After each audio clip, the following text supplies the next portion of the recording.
भगवद गीता अध्याय 5 कर्म संन्यास योग। दोस्तों, आज हम भगवद गीता अध्याय 5 के बारे में जानेंगे। पिछली वीडियो में हमने भगवद गीता अध्याय 4 के बारे में जाना था। भगवद गीता के 5वें अध्याय में जीवन को सही तरीके से जीने के लिए सत्कर्म और संन्यास की महत्वपूर्णता पर बातचीत है। इस अध्याय में कर्मयोग का महत्व, सत्कर्म करने का तरीका और संन्यास के विभिन्न प्रकारों पर विस्तार से चर्चा होती है। सांख्य योग और कर्मयोग के भेद। अर्जुन उवाच संन्यास कर्मणा कृष्ण पुनर्योगं च शंससि यच्छ्रे ऐत्योरेकं तन्मे ब्रूहि सुनिश्चितम। भावार्थ, अर्जुन ने कहा, हे कृष्ण, कभी आप संन्यास माध्यम से कर्म करने की और कभी निष्काम माध्यम से कर्म करने, निष्काम कर्मयोग की प्रशंसा करते हैं। इन दोनों में से एक जो आपके द्वारा निश्चित किया हुआ हो और जो परम कल्याणकारी हो, उसे मेरे लिए कहिए। श्री भगवानुवाच संन्यासः कर्मयोगश्च न्यः श्रेयस्कृवुभौ तयोस्तु कर्म संन्यासात् कर्मयोगो विशिष्यते। भावार्थ, श्री भगवान ने कहा, संन्यास माध्यम से किया जाने वाला कर्म सांख्य योग और निष्काम माध्यम से किया जाने वाला कर्म कर्मयोग, ये दोनों ही परम श्रेय को दिलाने वाला है, परंतु सांख्य योग की अपेक्षा निष्काम कर्मयोग श्रेष्ठ है। ज्ञेयः स नित्य सन्यासी यो न द्वेष्टि न कांक्षति निर्द्वंद्वो ही महाबाहो सुखं बंधात् प्रमुच्यते। भावार्थ, हे महाबाहु, जो मनुष्य न तो किसी से घृणा करता है और न ही किसी की इच्छा करता है, वह सदा सन्यासी ही समझने योग्य है, क्योंकि सा मनुष्य रागद्वेष आदि सभी द्वंद्वों को त्याग कर सुखपूर्वक संसार बंधन से मुक्त हो जाता है। सांख्योगो पृथक बालाः प्रवदन्ति न पंडिताः एकं प्यास्थितः समयगुभ्योर्विन्दते फलम्। भावार्थ, अल्पज्ञानी मनुष्य ही सांख्य योग और निष्काम कर्मयोग को अलग अलग समझते हैं, न कि पूर्ण विद्वान मनुष्य, क्योंकि दोनों में से एक में भी अच्छी प्रकार से स्थित पुरुष दोनों के फलरूप परम सिद्धि को प्राप्त होता है। यत् सांख्यः प्राप्यते स्थान तद्योगैरपि गम्यते एकं सांख्यं च योगं च यः पश्यति स पश्यति। भावार्थ, जो ज्ञानयोगियों द्वारा प्राप्त किया जाता है वही निष्काम कर्मयोगियों को भी प्राप्त होता है। इसलिए जो मनुष्य सांख्य योग और निष्काम कर्मयोग दोनों को फल की दृष्टि से एक देखता है, वही वास्तविक सत्य को देख पाता है। संन्यासस्तु महाबाहो दुःखमाप्तुम्योगतः योगयुक्तो मुनिर्ब्रह्म न चिरेणाधिगच्छति। भावार्थ, हे महाबाहु, निष्काम कर्मयोग भक्ति योग के आचरण के बिना संन्यास सर्वस्व का त्याग दुख का कारण होता है, और भगवान के किसी भी एक स्वरूप को मन में धारण करने वाला निष्काम कर्मयोगी परब्रह्म परमात्मा को शीघ्र प्राप्त हो जाता है। कर्मयोग में स्थित जीवात्मा के लक्षण। योगयुक्तो विशुद्धात्मा विजितात्मा जितेंद्रियः सर्वभूतात्म भूतात्मा कुर्वन्नपि न लिप्यते। भावार्थ, कर्मयोगी इंद्रियों पर विजय प्राप्त करने वाला होता है और सभी प्राणियों की आत्मा का मूल स्रोत परमात्मा में निष्काम भाव से मन को स्थित करके कर्म करता हुआ भी कभी कर्म से लिप्त नहीं होता है। नैव किंचित करोमीति युक्तो मन्येत तत्ववित् पश्यन् श्रृण्वन् स्परिशन् जिघ्रन्नश्नन् गच्छन् स्वपन् श्वसन्। भावार्थ, कर्मयोगी परमतत्व परमात्मा की अनुभूति करके दिव्य चेतना में स्थित होकर देखता हुआ, सुनता हुआ, स्पर्श करता हुआ, सूंघता हुआ, भोजन करता हुआ, चलता हुआ, सोता हुआ, श्वास लेता हुआ, इस प्रकार यही सोचता है कि मैं कुछ भी नहीं करता हूँ। प्रल्पन् विसर्जन् गर्हिणन्नुन्मिषन् निमिषन्नपि इंद्रियाणीन्द्रियार्थेषु वर्तन्त इति धारयन्। भावार्थ कर्मयोगी बोलता हुआ, त्यागता हुआ, ग्रहण करता हुआ तथा आंखों को खोलता और बंद करता हुआ भी यही सोचता है कि सभी इंद्रियां अपने अपने विषयों में प्रवृत्त हो रही हैं, सी धारणा वाला होता है। ब्रह्मण्याधाय कर्माणि संगं त्यक्त्वा करोति यः लिप्यते न स पापेन पद्मपत्रमिवाम्भसा।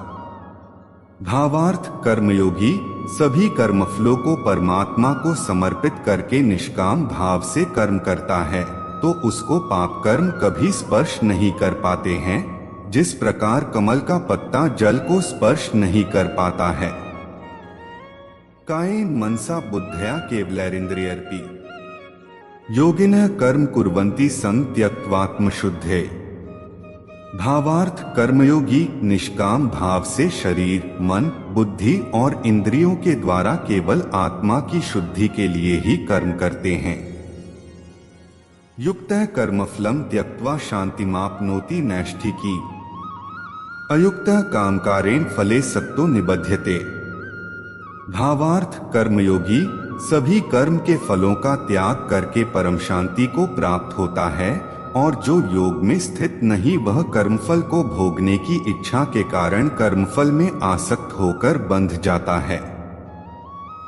सांख्य योग में स्थित जीवात्मा के लक्षण सर्वकर्माणि मनसा संन्यस्यास्ते सुखं वशी नवद्वारे पुरे देहि नैव कुर्वन् कार्यं।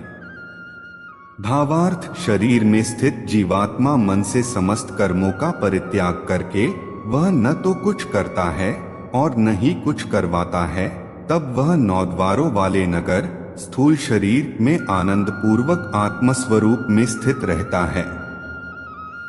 न कर्तृत्व न कर्माणि लोकस्य सृजति प्रभुः न कर्मफल संयोगं स्वभावस्तु प्रवर्तते। भावार्थ शरीर में स्थित जीवात्मा देह का कर्ता न होने के कारण इस लोक में उसके द्वारा न तो कर्म उत्पन्न होते हैं और न ही कर्मफलों से कोई संबंध रहता है, बल्कि यह सब प्रकृति के गुणों के द्वारा ही किए जाते हैं। नादत्ते कस्यचित् पापं न चैव सुकृतं विभुः अज्ञानेनावृतं ज्ञान तेन मुह्यन्ति जन्तवः। भावार्थ शरीर में स्थित परमात्मा न तो किसी के पाप कर्म को और न ही किसी के पुण्य कर्म को ग्रहण करता है, किंतु जीवात्मा मोह से ग्रसित होने के कारण परमात्मा जीव के वास्तविक ज्ञान को आच्छादित किए रहता है। ज्ञानेन तु तदज्ञानम येषा नाशितमात्मनः तेषामादित्यवज् ज्ञानं प्रकाश्यति तत्परम्। भावार्थ किंतु जब मनुष्य का अज्ञान तत्वज्ञान परमात्मा का ज्ञान द्वारा नष्ट हो जाता है, तब उसके ज्ञान के दिव्य प्रकाश से उसी प्रकार परमतत्व परमात्मा प्रकट हो जाता है, जिस प्रकार सूर्य के प्रकाश से संसार की सभी वस्तुएं प्रकट हो जाती हैं। तद्बुद्धयस्तदात्मानस्तन्निष्ठास्तत्पराणा गच्छन्त्य पुनरावृत्ति ज्ञान निर्धूत कल्मषाः। भावार्थ जब मनुष्य बुद्धि और मन से परमात्मा की शरण ग्रहण करके परमात्मा के ही स्वरूप में पूर्ण श्रद्धा भाव से स्थित होता है, तब वह मनुष्य तत्वज्ञान के द्वारा सभी पापों से शुद्ध होकर पुनर्जन्म को प्राप्त न होकर मुक्ति को प्राप्त होता है। विद्याविनय संपन्ने ब्राह्मणे गवि हस्तिनि शुनि चैव श्वपाके च पंडिताः समदर्शिनः। भावार्थ तत्वज्ञानी मनुष्य विद्वान ब्राह्मण और विनम्र साधु को तथा गाय, हाथी, कुत्ता और नरभक्षी को एक समान दृष्टि से देखने वाला होता है। इह तैर्जितः सर्गो येषां सामये स्थितः मनः निर्दोष ही समं ब्रह्मा तस्मात् ब्रह्मणि ते स्थिता है। भावार्थ तत्वज्ञानी मनुष्य का मन संभाव में स्थित रहता है, उसके द्वारा जन्म मृत्यु के बंधन रूपी संसार जीत लिया जाता है, क्योंकि वह ब्रह्मा के समान निर्दोष होता और सदा परमात्मा में ही स्थित रहता है।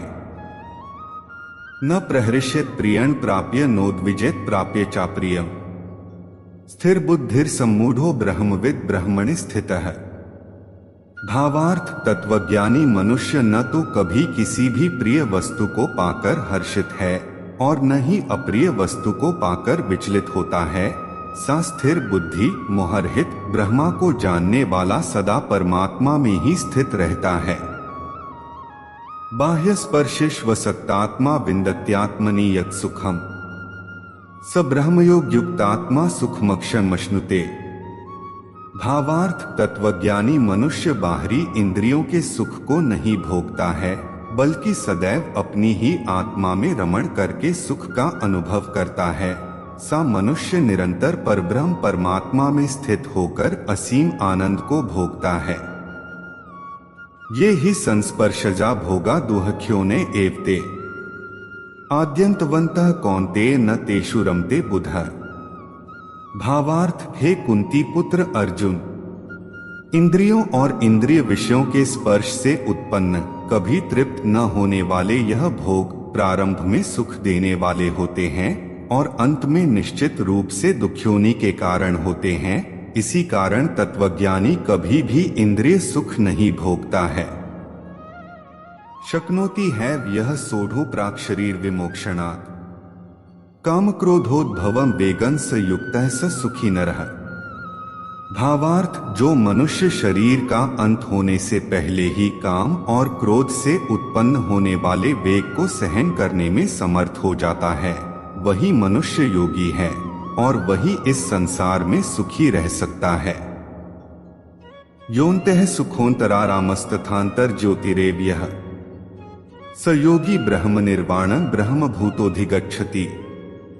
भावार्थ जो मनुष्य अपनी आत्मा में ही सुख चाहने वाला होता है और अपने मन को अपनी ही आत्मा में स्थिर रखने वाला होता है, जो आत्मा में ही ज्ञान प्राप्त करने वाला होता है, वही मनुष्य योगी है और वही ब्रह्मा के साथ एक होकर परब्रह्म परमात्मा को प्राप्त होता है।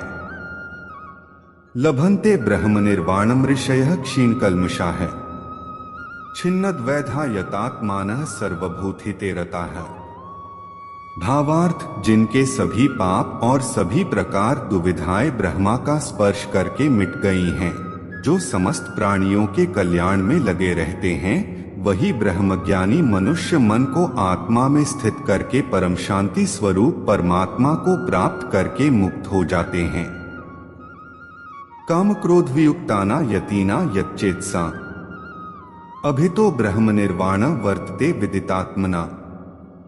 भावार्थ सभी सांसारिक इच्छाओं और क्रोध से पूर्ण रूप से मुक्त स्वरूप सिद्ध आत्मज्ञानी आत्मसंयमी योगी को सभी ओर से प्राप्त परम शांति स्वरूप परब्रह्म परमात्मा ही होता है।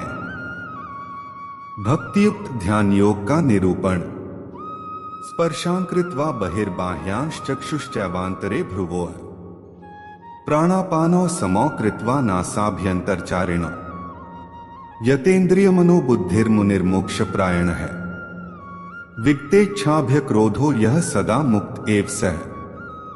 भावार्थ सभी इंद्रिय विषयों का चिंतन बाहर ही त्याग कर और आंखों की दृष्टि को भुवों के मध्य में केंद्रित करके प्राणवायु और अपान वायु की गति नासिका के अंदर और बाहर सम करके मन सहित इंद्रियों और बुद्धि को वश में करके मोक्ष के लिए तत्पर इच्छा भय और क्रोध से रहित हुआ योगी सदैव मुक्त ही रहता है।